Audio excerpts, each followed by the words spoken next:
Hey guys, welcome back to my channel. If you're new here, my name is Vivian Woods. I do commentary videos. If you're not, welcome back. So today I'm going to be talking about something in light of the current pandemic that's going on. That really has to do with white privilege. So I'm going to jump right into it. So this video is basically going to be about the difference between white rioters and black protesters.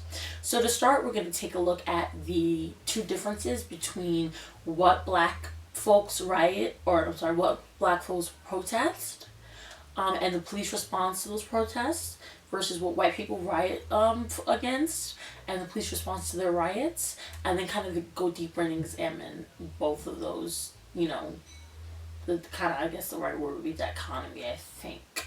I don't know.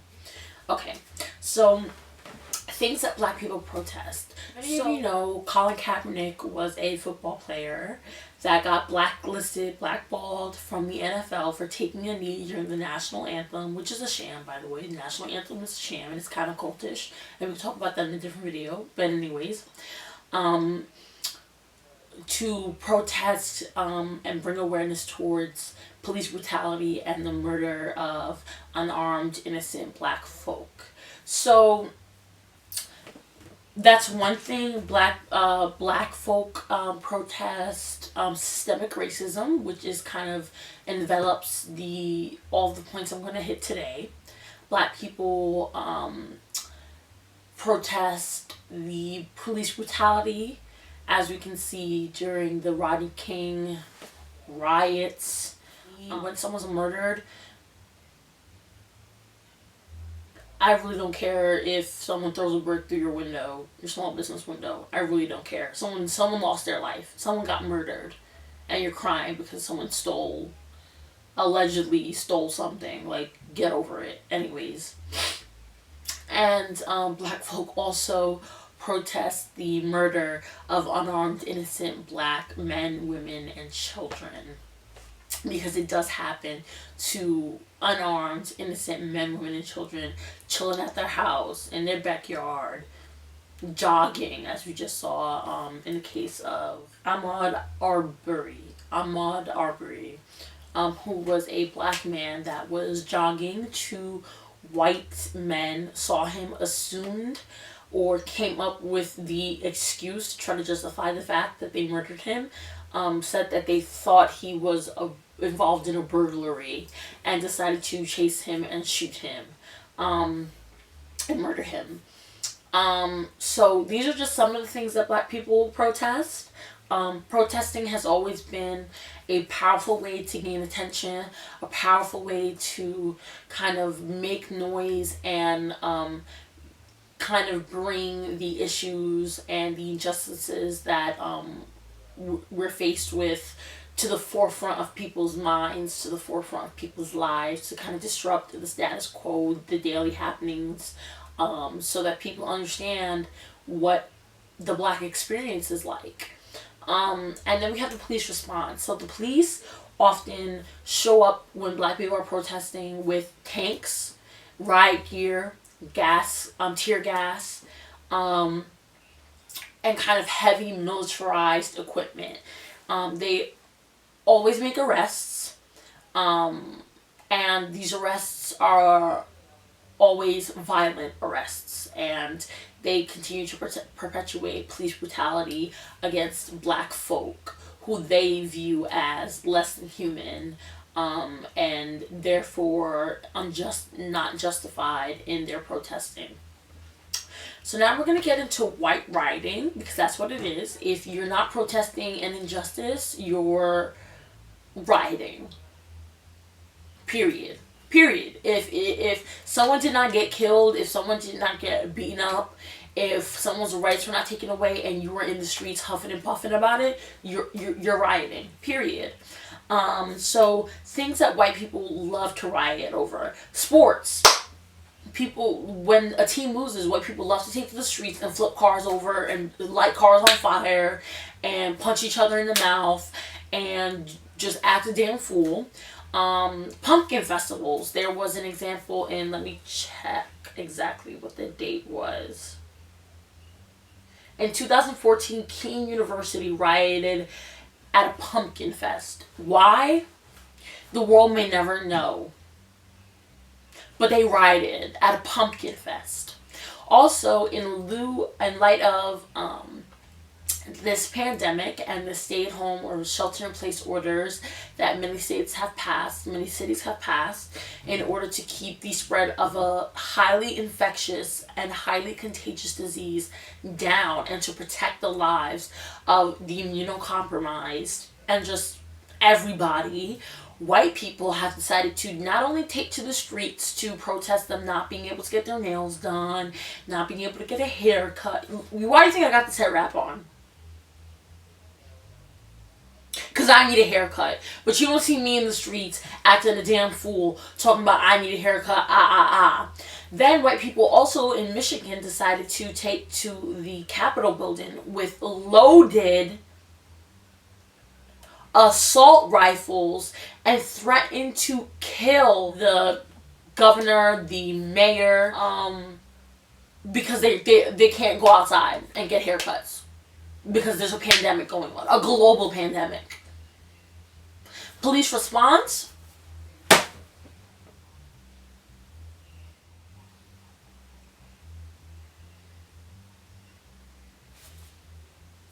The police allow white people to yell in their face. The police allow white people to get violent. The police allow white people to a state building with a loaded assault rifle with no consequences. So when we talk about white privilege, this is what we mean.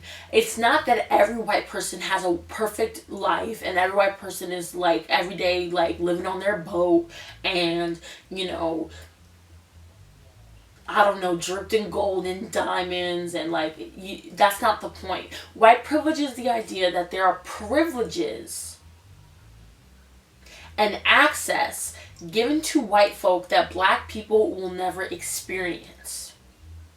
Let me say that again, that there are privileges and access that white people are given that black people will never experience. Black people could not have stormed the Capitol building with loaded assault rifles and lived to tell the tale.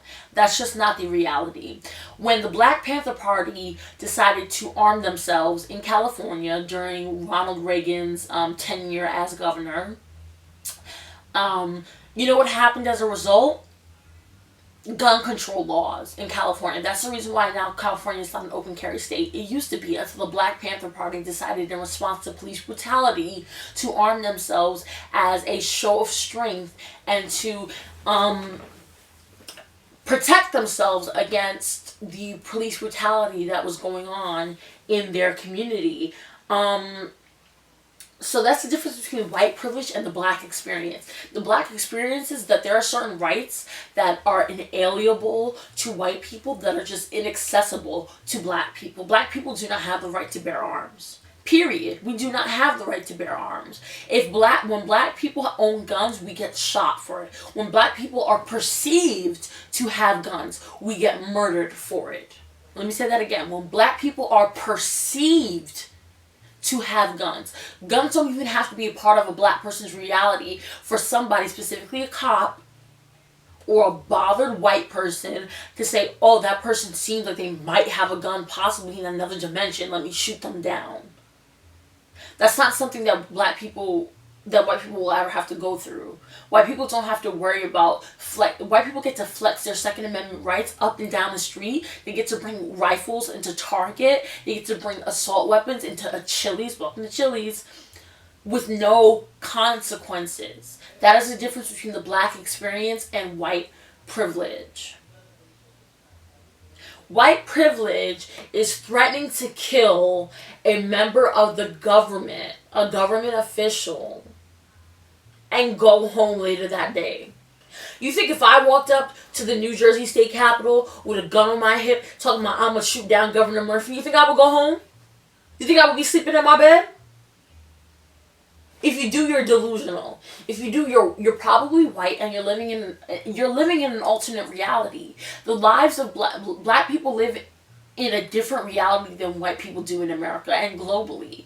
Black people do not have the right to express themselves. Black people do not have the right to peacefully protest. Black people do not have the right to non-peacefully protest the way that white people do. White people are allowed to get away with anything. Anything. White people are allowed to get away with anything under the sun, and it doesn't matter because their skin is white. This country was built for them off the backs of black folk and on the stolen land of indigenous people. It was built by black people for white people. There are things that there are privileges in this country that black people will never have access to because of the color of their skin, because of systemic racism, because of institutionalized racism, because of white supremacy, because we live in a white supremacist state. The fact that state-sanctioned violence is allowed to happen against black people every single day, and no one bats an eye. Ooh, let me fix that lipstick.